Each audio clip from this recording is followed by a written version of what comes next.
Existe um segredo que ninguém fala em voz alta, não porque ele não exista, mas porque quando a verdade aparece, ela tem o poder de destruir narrativas, casamentos e ilusões.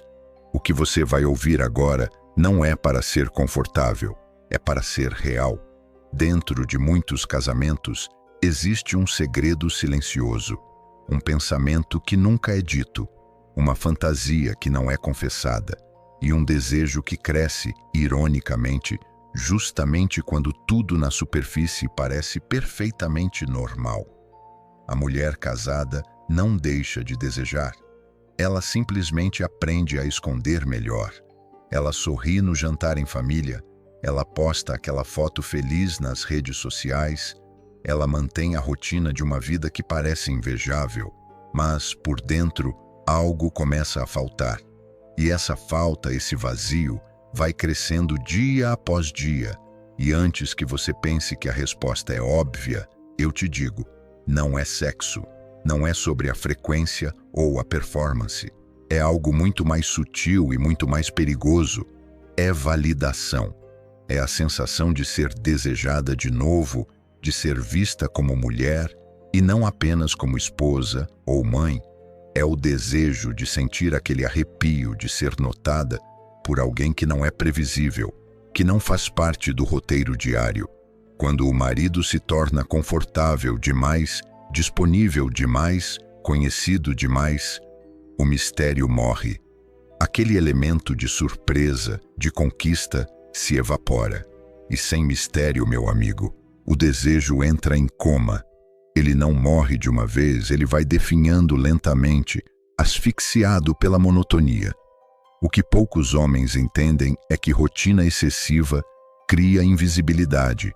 Você está ali todos os dias, presente em corpo, mas justamente por estar sempre ali, você deixa de ser visto.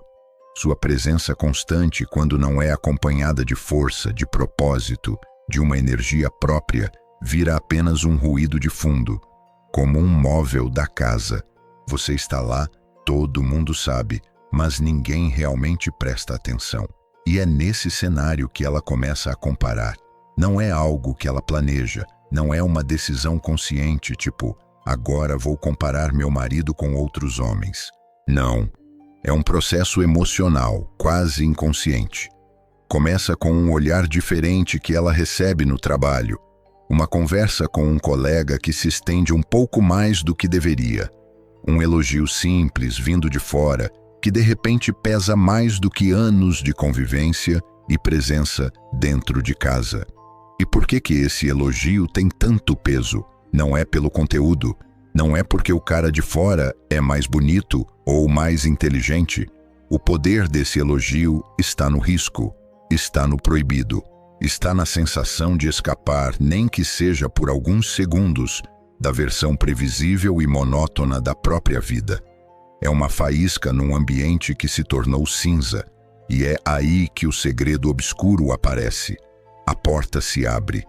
Ela não quer, na maioria das vezes, destruir o casamento. Ela não acorda de manhã pensando em como acabar com a família. O que ela quer é sentir algo de novo. Quer provar para si mesma que ainda tem poder de atração, que ainda desperta interesse, que ainda pode escolher, mesmo que ela não escolha de fato.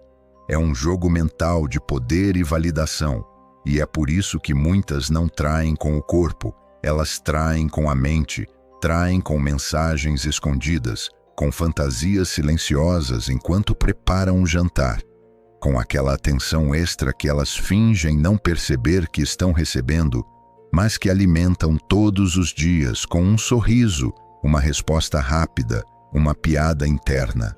A traição emocional é de longe a mais perigosa. Por quê?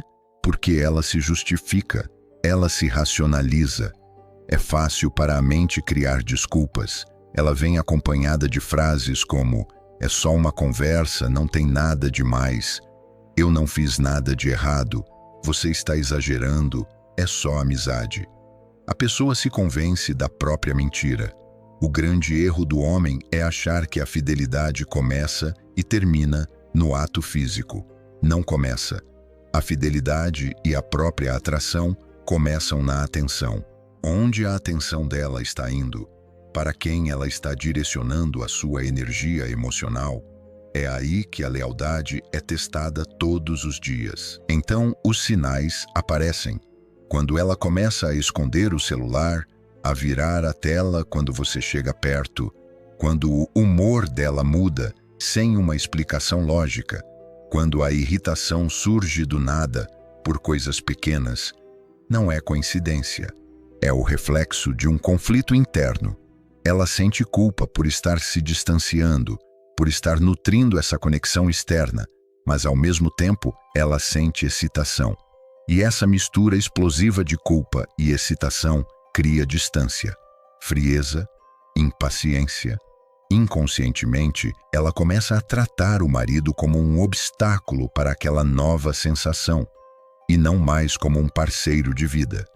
E aqui entra outro ponto crucial, que quase ninguém tem coragem de admitir. Quanto mais o homem percebe essa mudança e tenta segurar a situação com desespero, mais ele se diminui. Quanto mais ele explica o próprio valor, mais ele justifica suas ações, mais ele pede atenção, mais ele implora por carinho. A cada pedido, a cada súplica, ele entrega um pedaço do respeito que ela tinha por ele. Porque necessidade não gera desejo, necessidade gera pena. E pena é o veneno fatal da atração. Ninguém sente desejo por alguém de quem sente pena. O homem que mantém o poder na relação não reage no impulso do medo. Ele não entra em pânico. Ele observa. Ele entende a dinâmica que está acontecendo. Ele não discute sentimentos fora de controle. Não faz longos discursos emocionais.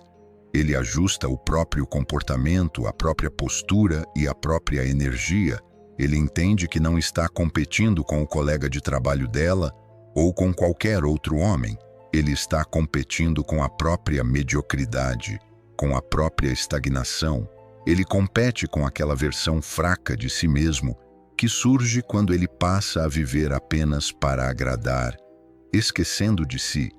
Quando um homem perde a própria vida, a própria identidade, os próprios hobbies, os próprios amigos, o próprio propósito, ele se torna apenas parte do cenário da vida dela. E como já dissemos, ninguém deseja o cenário. As pessoas desejam o protagonista. Mulheres não se apaixonam por conforto eterno e previsibilidade absoluta. Elas podem gostar da segurança, mas se apaixonam por presença firme, imprevisível e segura. Apaixonam-se por um homem que não gira ao redor delas como um satélite, mas que tem um centro de gravidade próprio, forte e magnético. Esse é o segredo obscuro que poucos têm a coragem de admitir. Não é sobre dizer que as mulheres são más ou que os homens são vítimas. É sobre entender a natureza emocional humana quando ela não é vigiada, nem nelas, nem em nós. É sobre a dinâmica de poder e atração que rege as relações, gostemos ou não. Um casamento não acaba quando alguém trai fisicamente. Ele começa a acabar muito antes, quando o respeito morre. E o respeito morre quando um dos dois deixa de se enxergar e de ser enxergado como um indivíduo forte, com vida própria. Se você entendeu a profundidade disso, você já está quilômetros à frente da maioria. Se não entendeu, é muito provável que você esteja vivendo essa situação agora mesmo, achando que o problema é externo, que é o celular, que é o trabalho dela, quando na verdade o problema é estrutural. Está na fundação da dinâmica entre vocês. Pense nisso. A resposta não está em controlar o outro, mas em fortalecer a si mesmo. Obrigado por assistir.